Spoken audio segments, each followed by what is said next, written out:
Oh, hey everybody, welcome back to the channel. Class 1 ModelWorks has provided some pre-production samples for you guys to get a sneak peek at. And these are pre-production samples of their new ARI 5200 cubic foot 3 bay covered hoppers in early and late body versions. So we're going to take a quick look at these. I'll just show you this is the packaging it will come in. Obviously it'll have a label and such. But with pre-production samples, we don't have the labels, but 4 different variations here to look at. We'll get one of these or all of these unboxed and I'll show you a quick 360. We're not going to do any testing, but I'll let you see my initial thoughts.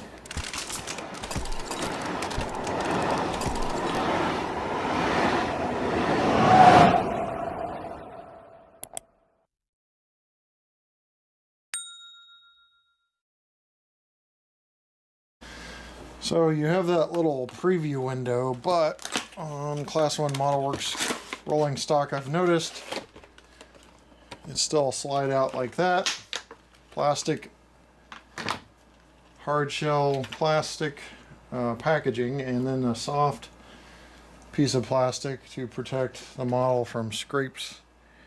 And that is the simple unboxing of this hopper. All right, a quick look at the different schemes that we have here.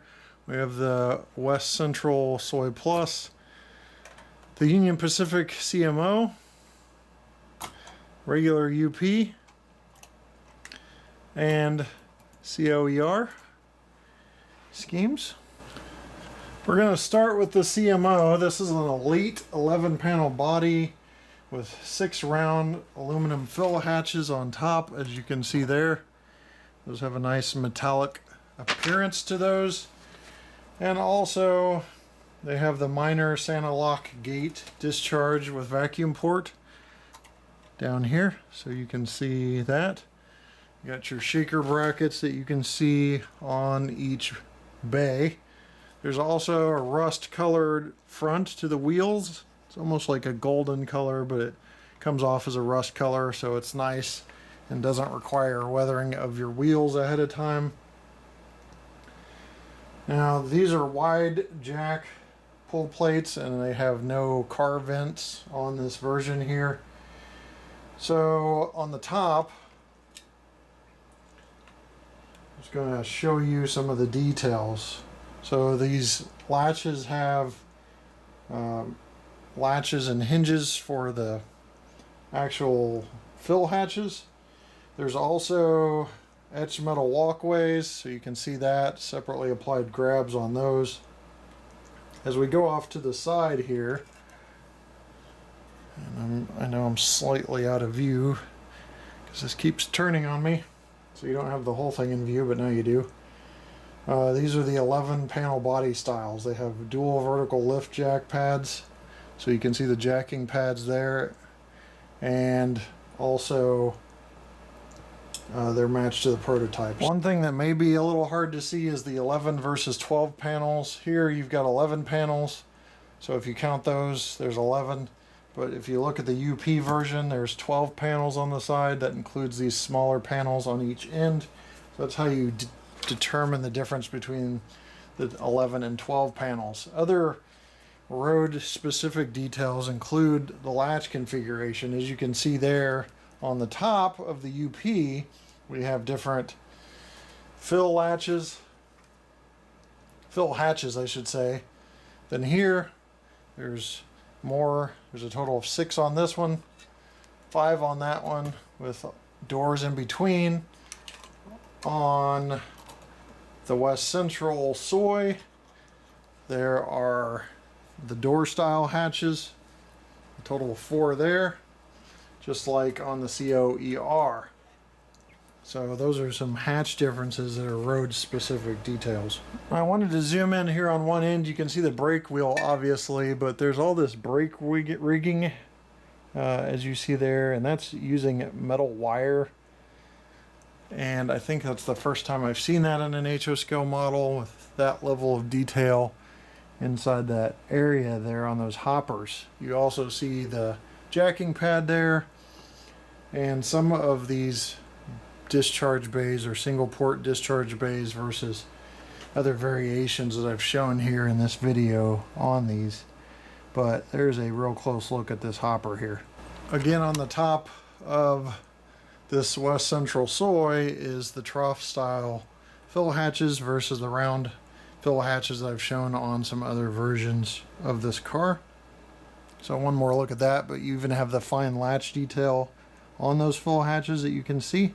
Some of these variations have the different brake line rigging inside. Some of it's got that runs up to the car and kind of dangles from inside, and some of it's just all at the bottom there with the air reservoir.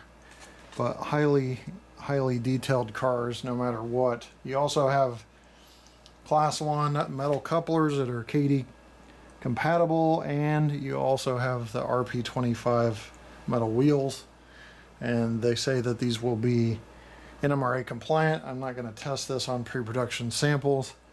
We'll do that in the full review. One other thing to mention, obviously coupler cut bars and silver tipped end brake line hoses. These are things that we see on a lot of models, and we're so used to talking about the first time ever stuff and the highly detailed stuff. I don't want to forget about the stuff that you see on regular models is also on these models as well. Class 1 will kind of quickly have you looking at some of the fine details and forget the regular details that are on models are also present on these models. So hopefully that gives you a good look at the differences, at least quick. I know I'm not the most knowledgeable person on this stuff, but you've got the different discharge bay types and all of the other stuff that we talked about, single and dual discharge bays. Lots of really neat features on these cars. Now, these cars definitely have some weight to them, and they are free rolling. There's no problems there. I'm not seeing any body wobble. I do have 4 of these kind of joined up to get an idea of how free rolling they are, and although you can definitely tell there's weight to them, if they're probably at least NMRA compliant, if not more on these. They do roll well, so I don't think they're going to drag your train down, and they look good too. So that's all we're going to cover on these. I see all 4 have matching coupler heights, so I honestly think they're probably going to be pretty NMRA compliant, but we do that on the full review. 1, because I don't want to give you a false sense of something that's a pre-production model they haven't hammered out yet. And 2, you know, if there are changes between pre-production models and production models. Even if these are like the first off the line, they just don't have any labels or anything, so as far as I'm concerned, I'm going to treat them like pre-production models. But there's a quick look again at all 4 versions, and I will leave you with a run-by of these, and we'll see you next time right here on the channel. I hope you enjoyed the sneak peek of these Class 1 ModelWorks ARI hoppers.